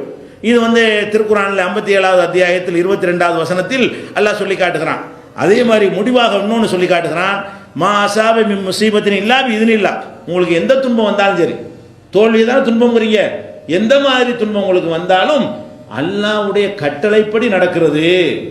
இது சொல்லிவிட்டு, ஒமன் யூமின் பில்லாஹி, யார் அல்லாஹ்வை இப்படி நம்புகிறானோ, யஹ்தி கல்பஹு, அவனுக்கு தான் அல்லாஹ் நேர்வழி காட்டுவான். எப்படி நம்பணும், எந்த துன்பம் வந்தாலும் தோல்வி வந்தாலும் முதல்ல தோல்விக்கு பின்னாடி ஒரு வெற்றி இருக்கும், இதனுடைய முடிவு நமக்கு தெரியலன்னு நம்பணும். அதே மாதிரி நமக்கு மட்டுமா தோல்வி வருது, சுத்திக்கிட்டு தானே வருது. 2வது விஷயம் என்னது, காலச்சக்கரம். நம்ம தோத்த மாதிரி அவன் தோக்கத்தானே செய்யறான், எல்லாரும் தானே தோக்குறான். மாறி மாறி ஒரு ஜனநாயக நாட்டில் எடுத்துக்கிட்டா கூட ஆட்சி மாறிக்கிட்டே வருது. இவன் மேலே போறான், இவன் கீழே போறான், ஆளுங்கட்சி எதிர்கட்சியாக போறான், எதிர்கட்சி ஆளுங்கட்சியாக போறான், 2 பேரை விட்டு 3வது வந்து ஓடியாந்துடுறான். இப்படி எல்லாம் உலகத்தில் நடந்துகிட்டு தானே இருக்கிறது. அப்ப இதை நம்ம என்ன செய்யணும், காலச்சக்கரத்தை மாற்றி மாற்றி வர்றதை நினைச்சு ஆறுதல் படுத்திக்கொள்ளணும். 3வதாக இதெல்லாம் ஒரு ரெக்கார்டில் இருக்கிறது, நடப்பதற்கு முன்னாடி எல்லாம் எழுதிட்டான், அவன் ஆர்டர் பண்ணி நடக்கிறது. அது நம்ம என்ன செய்ய முடியும், அவன் சொல்ல கட்டுப்படுவான். அல்ல அப்படி செய்யறான், அல்ஹம்துலில்லாஹ், யாராவது நன்மையாக்கி வை என்று பிரார்த்தனை செய்வதன் மூலமாக நம்ம என்ன செய்யணும், இதை நம்ம ஆறுதல் படுத்தி கொண்டோமே. ஆனால் தோல்விகள் சம்பந்தமாக இதில் வந்து ஒரு தோல்வி மட்டும் நான் தனியாக பிரத்யேகமாக சொல்ல வேண்டியிருக்கு, காதல் தோல்வி மட்டும். அது ஒரு வேற டைப் அணுக வேண்டிய விஷயம். மற்ற எல்லா தோல்விகளையும், குடும்ப வாழ்க்கை தோல்வியும் இதுக்குள்ளே வராது.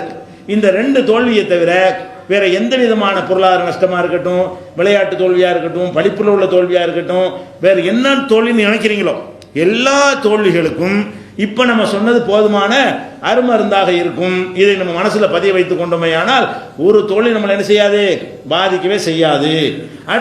அடுத்தடுத்த விஷயங்கள் இன்ஷா அல்லாஹ் என்ன செய்வோம், நாளைக்கு பார்ப்போம்.